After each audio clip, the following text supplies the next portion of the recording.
Eu sempre fui a filha que dava certo. A responsável, a organizada, a que nunca dava trabalho.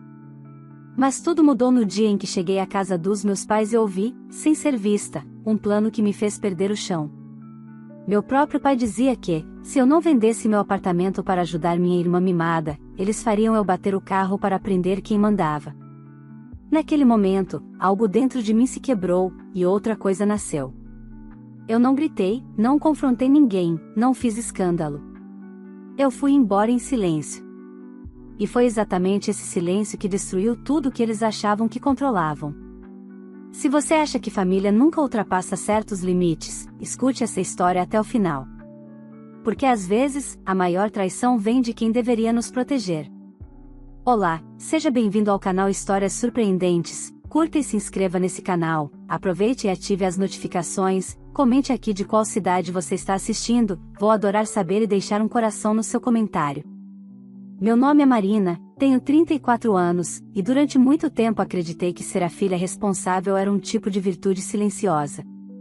Cresci ouvindo que eu era a cabeça boa da família, a que dava certo, enquanto minha irmã mais nova, Larissa, sempre foi tratada como alguém que precisava ser protegida, amparada, ajudada, custasse o que custasse.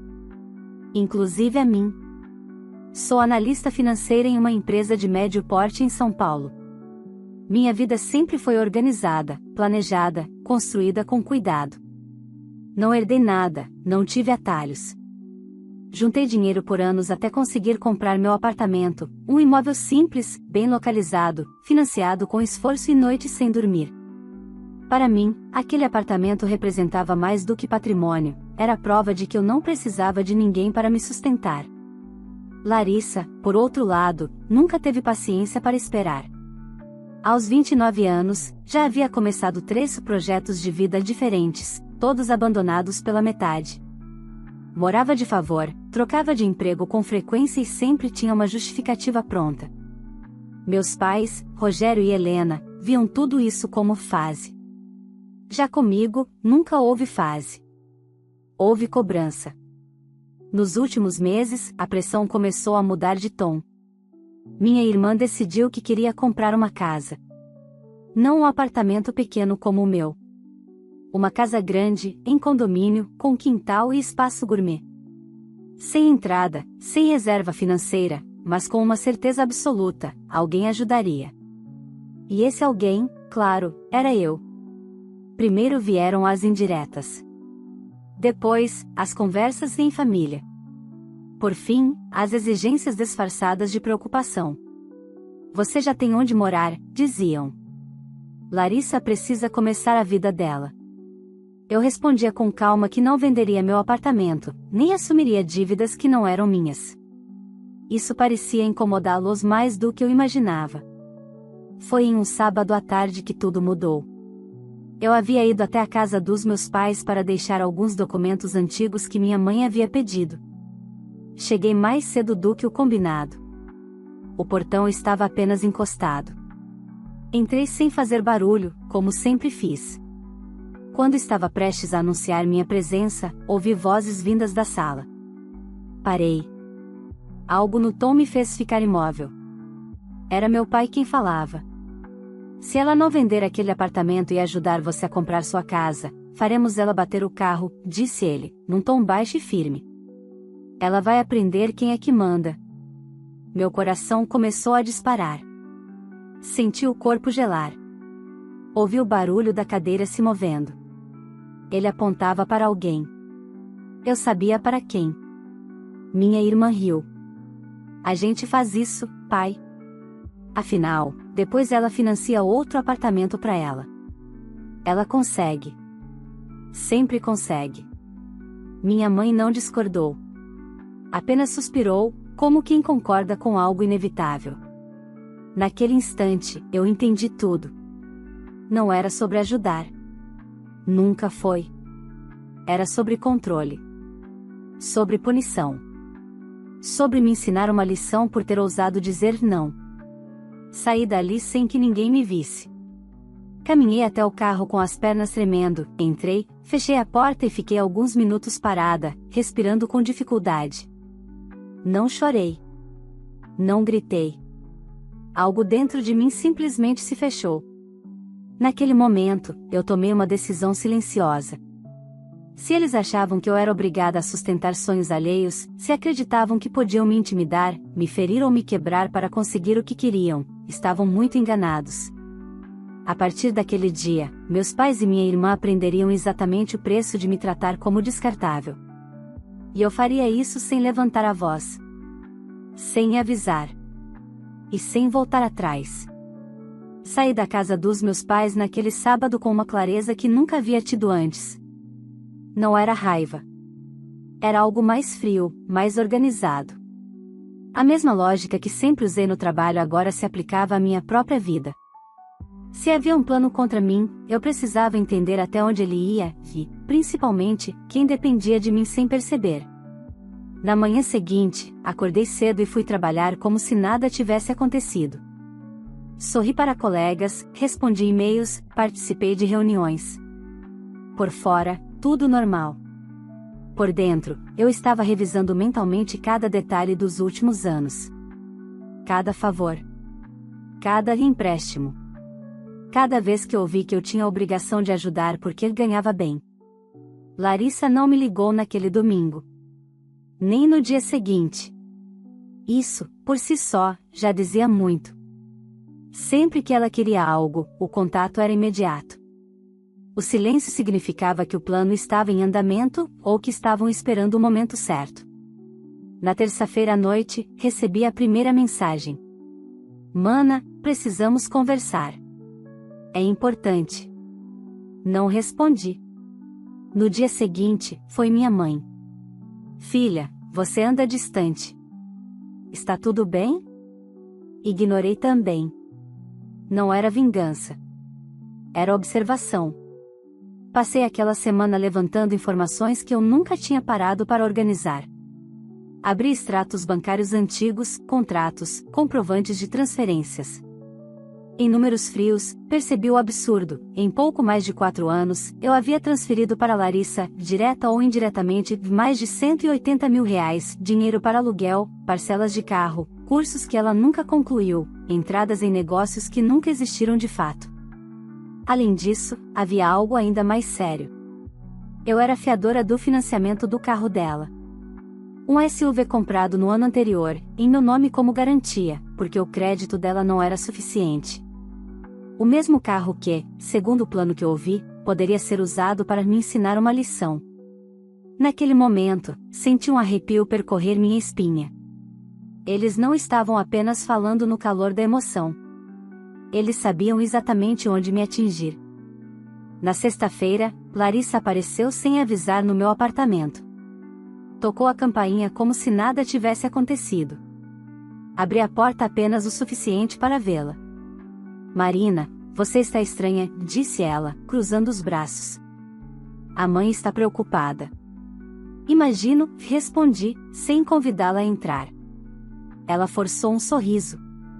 A gente só quer conversar sobre a casa, você sabe que eu preciso de estabilidade agora. Olhei para ela em silêncio. Pela primeira vez, não vi minha irmã. Vi alguém que me enxergava como um recurso. Não vou vender meu apartamento, falei com calma. E não vou ajudar você a comprar casa nenhuma. O sorriso dela desapareceu. Você sempre foi egoísta, disparou. Só pensa em você. Aquilo confirmou tudo. Vai embora, Larissa. Você vai se arrepender disso. Fechei a porta sem responder. Naquela noite, fiz algo que nunca tinha feito, mudei minha rotina. Passei a sair em horários diferentes, alterei caminhos, estacionei em locais mais movimentados. Não era paranoia. Era prudência.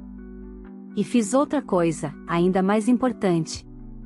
Marquei uma conversa com o gerente do meu banco para a semana seguinte. Não para pedir nada, mas para retirar. Enquanto isso, meus pais começaram a ligar com mais frequência. Mensagens longas, cheias de culpa, sempre terminando da mesma forma: família é tudo. Eles não sabiam que eu já tinha entendido o verdadeiro significado daquela frase. Família, para eles, era obediência. Para mim, a partir daquele momento, seria limite. E aquele seria apenas o começo. Na segunda-feira seguinte, cheguei ao banco 15 minutos antes do horário marcado. Sentei na poltrona de couro da sala de atendimento com as mãos apoiadas sobre a bolsa, sentindo o peso da decisão que eu vinha amadurecendo desde aquele sábado na casa dos meus pais. Não era impulso.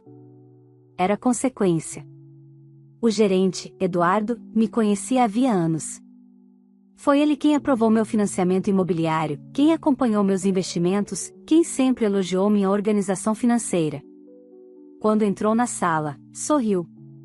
Marina, bom te ver. Em que posso ajudar? Quero revisar todas as minhas garantias ativas, respondi. Principalmente aquelas que não estão diretamente ligadas ao meu nome. O sorriso dele desapareceu aos poucos. Passamos quase 2 horas analisando contratos. Financiamento do carro da Larissa. Um empréstimo pessoal feito em nome dela, mas com meu aval. Um limite emergencial ativado meses antes, sem que eu tivesse plena consciência do risco que assumia. Eduardo foi direto: se você retirar essas garantias, ela não sustenta nada disso sozinha. Eu sei, respondi. É exatamente por isso que estou aqui. Iniciei o processo para retirar meu nome de tudo que fosse possível legalmente. Algumas ações seriam imediatas. Outras levariam dias, talvez semanas. Mas uma coisa estava clara: o tempo da dependência estava acabando. Saí do banco com uma sensação estranha. Não era alívio ainda. Era preparação. Naquela mesma noite, recebi uma ligação do meu pai. Sua mãe está chorando, ele começou, sem rodeios. Você sabe o quanto a sua irmã está sensível. Respirei fundo. Pai, o que vocês querem exatamente de mim? Houve uma pausa curta. Que você faça o que é certo. O certo para quem? Ele não respondeu. 2 dias depois, meu carro foi atingido no estacionamento do meu prédio. Nada grave. Um risco profundo na lateral e o retrovisor quebrado. O porteiro disse que não viu quem foi. As câmeras estavam em manutenção. Um acidente comum, qualquer um diria. Eu não. Ao observar o estrago, lembrei imediatamente das palavras que tinha ouvido naquela sala. Faremos ela bater o carro. Não precisei de provas. A intenção já era suficiente. Naquela noite, não voltei para casa. Fui para o apartamento de uma amiga e liguei para o seguro. Enquanto aguardava o atendimento, meu celular vibrou. Mensagem da Larissa: viu só como as coisas podem sair do controle? Apaguei sem responder. No dia seguinte, finalizei algo que vinha adiando havia anos. Revoguei a autorização de movimentação que minha mãe tinha em uma das minhas contas antigas, criada quando eu ainda morava com eles. Não havia mais motivo para aquilo existir. As reações começaram quase imediatamente. Minha mãe apareceu no meu trabalho sem avisar. A recepcionista ligou, hesitante. Pedi que dissesse que eu estava em reunião. Ela insistiu, fez escândalo. Foi retirada pelo segurança. Aquilo me doeu mais do que eu esperava, mas também confirmou que eu estava certa. Na sexta-feira, Larissa tentou me encurralar na garagem do prédio. Bloqueou a saída com o carro dela. Você está achando que é muito esperta, disse, saindo do veículo. Mas você não vai conseguir fugir disso. Sai da frente, respondi, com a voz firme. Você vai pagar por isso. Olhei diretamente nos olhos dela. Eu já paguei. Por anos. Agora é a sua vez de lidar com as próprias escolhas. Ela recuou, surpresa. Talvez nunca tivesse me visto assim. Quando cheguei em casa naquela noite, havia uma notificação no meu e-mail. O banco confirmava: meu nome havia sido oficialmente removido do financiamento do carro da Larissa. O prazo para que ela apresentasse uma nova garantia começava a contar na segunda-feira. Fechei o notebook devagar. Eles tinham achado que eu era previsível. Mas estavam prestes a descobrir que eu era apenas paciente. A segunda-feira começou com uma ligação que eu já esperava. O nome da Larissa piscava na tela do celular enquanto eu estacionava em frente ao trabalho. Não atendi. Minutos depois, outra chamada. Depois outra. Silenciei o telefone e subi. Às 10 horas, o gerente do banco me ligou. Marina, só para te atualizar, disse Eduardo, com a voz cuidadosa, a sua irmã entrou em contato. Ela tentou renegociar o financiamento do carro sozinha. E conseguiu. Não. Sem um fiador, o banco vai executar a cláusula de vencimento antecipado. Ela tem 30 dias para quitar ou devolver o veículo. Agradeci e desliguei. Não senti satisfação. Senti algo mais perigoso, tranquilidade. Na hora do almoço, recebi uma mensagem da minha mãe. Longa. Dramática. Falava de noite sem dormir, de pressão alta, de como eu estava dividindo a família. Não respondi. Pela primeira vez, percebi que o silêncio também era uma forma de resposta. Na quarta-feira, o caos começou a se espalhar. Larissa apareceu na portaria do meu prédio novamente, dessa vez chorando. Disse ao porteiro que precisava falar comigo por questão de vida ou morte. Pedi para não autorizarem a entrada. Ela ficou ali quase uma hora antes de ir embora. À noite, meus pais apareceram juntos. Abri a porta e permaneci no batente. Você passou de todos os limites, meu pai começou.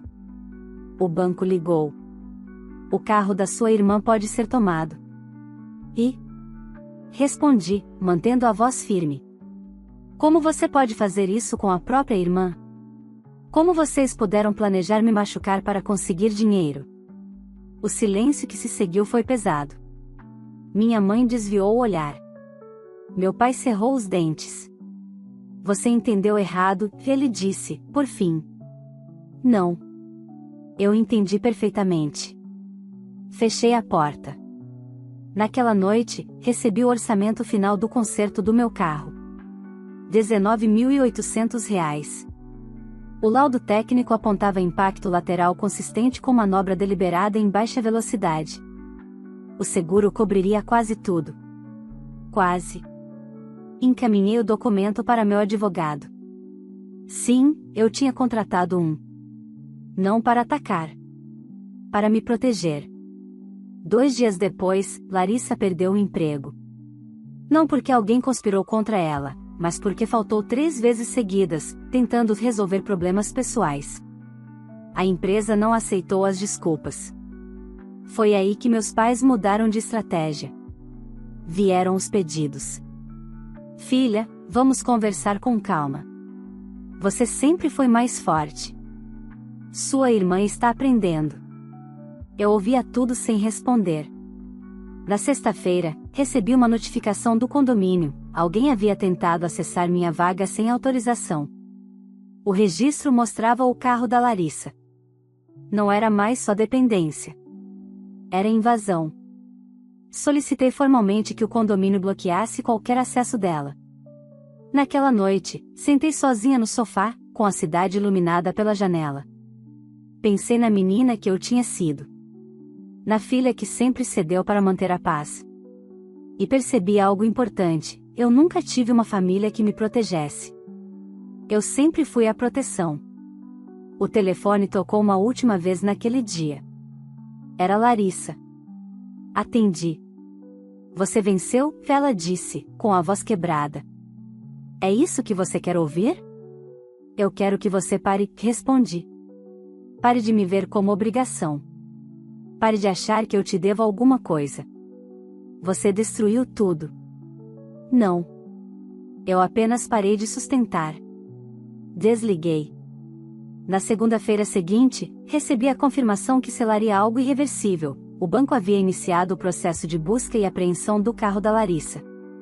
Eu sabia que, a partir dali, nada mais seria como antes. E, pela primeira vez, isso não me assustava. A notícia da busca e apreensão do carro da Larissa caiu como uma bomba dentro da família. Não demorou para o telefone voltar a tocar, dessa vez com um número desconhecido. Atendi por impulso. Marina, aqui é o advogado da sua irmã. Sorri sem humor, ela já tem advogado agora. Ele explicou, num tom formal demais, que Larissa alegava ter sido induzida à dependência financeira por mim e que a retirada das garantias havia causado danos emocionais e materiais. Pedi que ele encaminhasse tudo por escrito. Não discuti. Não me defendi. Apenas registrei. Na mesma noite, recebi uma mensagem do meu pai: você passou dos limites. Agora isso virou guerra. Li aquela frase várias vezes. Guerra. Como se eu tivesse iniciado algo. Como se o plano de me fazer bater o carro nunca tivesse existido. No dia seguinte, encontrei meus pais na porta do meu prédio. Eles não ligaram, não avisaram. Apenas apareceram. Desci porque sabia que, se não fosse ali, eles fariam um escândalo maior. Você está destruindo sua irmã, minha mãe disse, chorando. Ela não dorme, não come. E vocês dormiram tranquilos quando planejaram me machucar? Meu pai tentou interromper. Aquilo foi conversa. Nada teria acontecido de verdade. Mas vocês estavam dispostos a tentar, respondi. Isso é o suficiente para mim. Eles ficaram em silêncio. Pela primeira vez, não tinham argumento. Você sempre foi fria, meu pai disse por fim. Sempre pensou demais. Alguém precisava pensar, respondi. Voltei para dentro e subi sem olhar para trás. Naquela semana, finalizei algo simbólico, quitei antecipadamente as últimas parcelas do meu apartamento. Não porque fosse financeiramente necessário, mas porque eu queria algo incontestavelmente meu. Nenhum vínculo. Nenhuma brecha. Larissa tentou uma última cartada. Publicou nas redes sociais um texto longo, emocional, falando sobre abandono, ingratidão e como o dinheiro pode destruir famílias.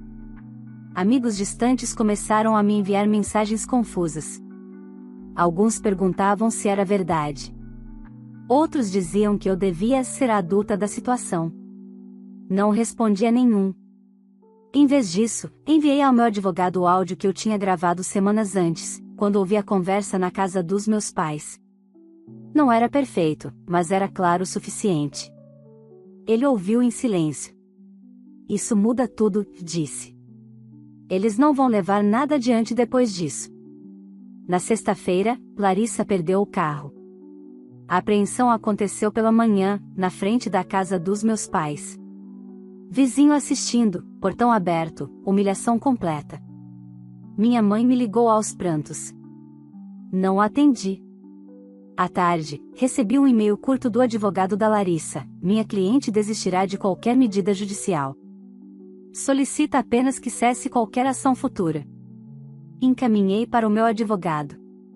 Ele respondeu por mim: minha cliente já cessou todas as ações.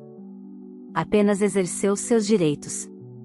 Naquela noite, sentei sozinha na varanda do apartamento. O silêncio não era mais pesado. Era limpo. Pensei em tudo que tinha perdido e, principalmente, no que tinha parado de perder. Eu sabia que ainda não tinha acabado. Havia ressentimento demais. Orgulho ferido demais. Mas também sabia de algo essencial: eles não tinham mais poder sobre mim. E isso os incomodava mais do que qualquer prejuízo financeiro. Depois da apreensão do carro, algo mudou no comportamento dos meus pais. O tom deixou de ser agressivo e passou a ser cauteloso. Não porque tivessem entendido meu lado, mas porque finalmente perceberam que não tinham mais controle. Quando a ameaça deixa de funcionar, resta o silêncio ou a tentativa de reescrever a história. Minha mãe foi a primeira a tentar. Mandou uma mensagem longa, escrita como se fosse um pedido de paz, mas carregada de culpa disfarçada. Filha, sua irmã está muito mal. Você sempre foi mais forte emocionalmente. Não acha que já foi longe demais? Li aquela frase várias vezes. Mais forte emocionalmente. Sempre fui. E foi exatamente por isso que suportei tanto. Não respondi. Na semana seguinte, meu pai apareceu novamente, sozinho. Não subiu. Mandou mensagem dizendo que estava na portaria. Desci por escolha própria, não por obrigação. Ele parecia mais velho. Não fisicamente, mas no olhar. A arrogância tinha dado lugar a algo próximo do medo.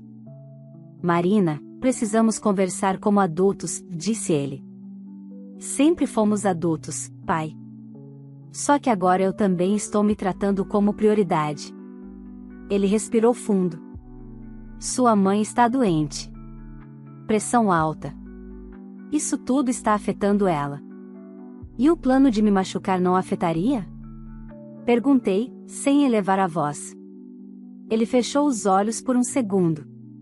Você não entende, a Larissa sempre precisou mais. Não, corrigi. Ela sempre foi autorizada a precisar. Eu não. Aquilo o atingiu. Eu vi.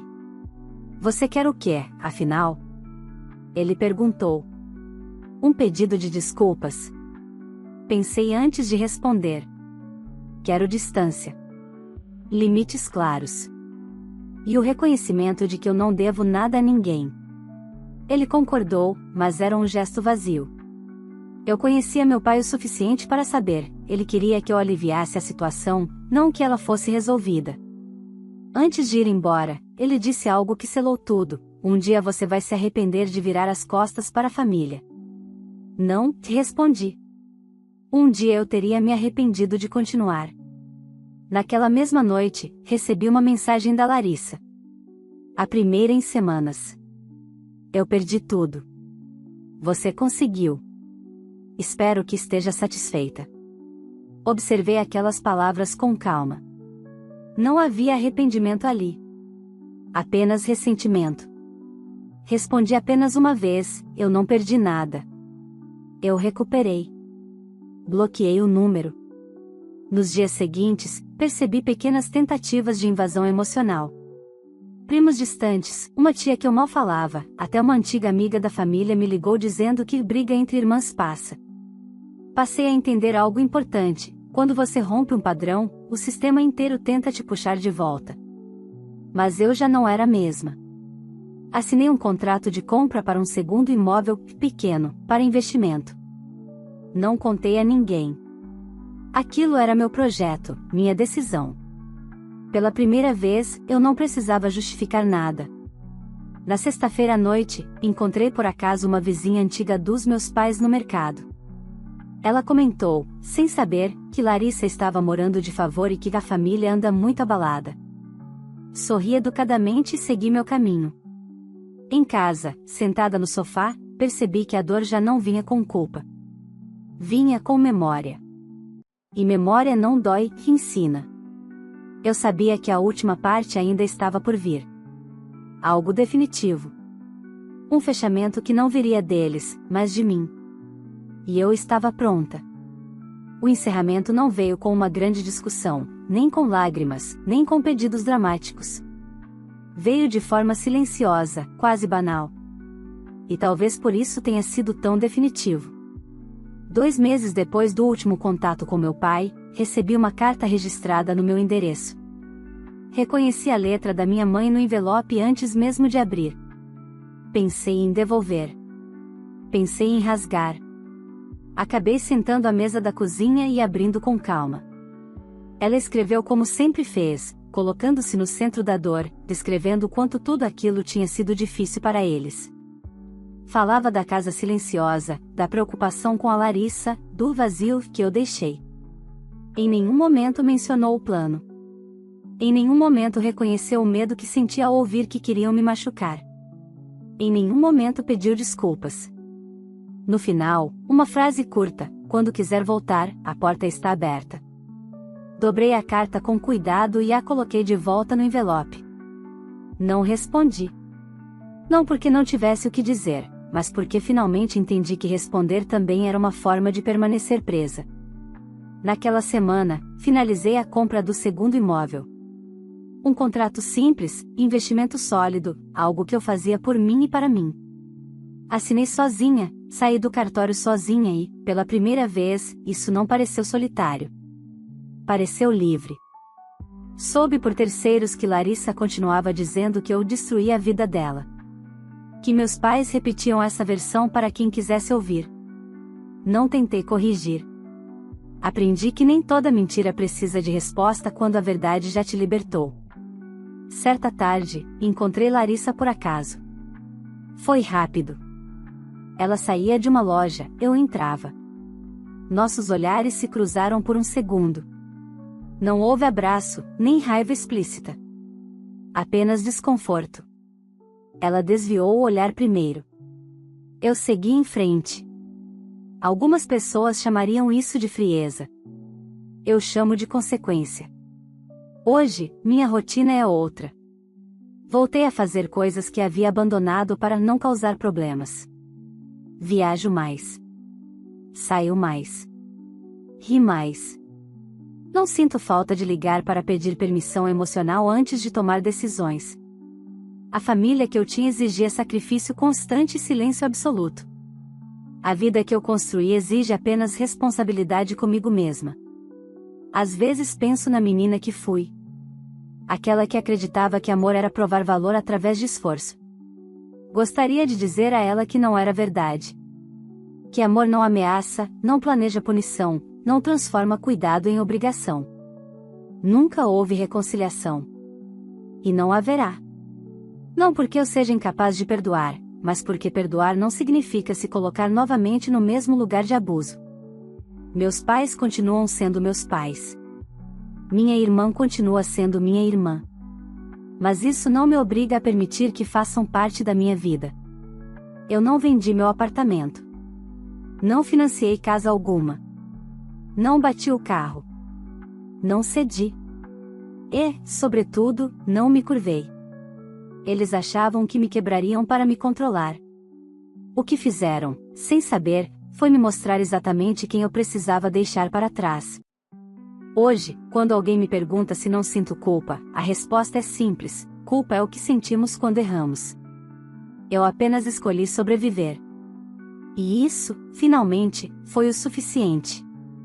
Se essa história te tocou de alguma forma, curta este vídeo agora, que isso ajuda muito o canal a continuar trazendo relatos fortes como esse. Se você ainda não é inscrito, se inscreva e ative o sininho, assim você não perde nenhuma história nova que pode fazer você refletir, se identificar ou até se fortalecer. Agora eu quero saber de você: no lugar da Marina, você teria feito o mesmo? Você teria imposto limites mesmo sendo a própria família, ou teria cedido mais uma vez? Deixe sua opinião nos comentários, eu leio todos com muito carinho. E escreve também de qual cidade você está assistindo, porque eu adoro ver de onde vocês me acompanham, e faço questão de dar um coração nos comentários.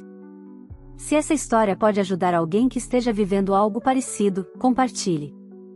Às vezes, tudo que uma pessoa precisa é perceber que ela não está sozinha. Obrigada por estar aqui até o final. Nos vemos no próximo relato.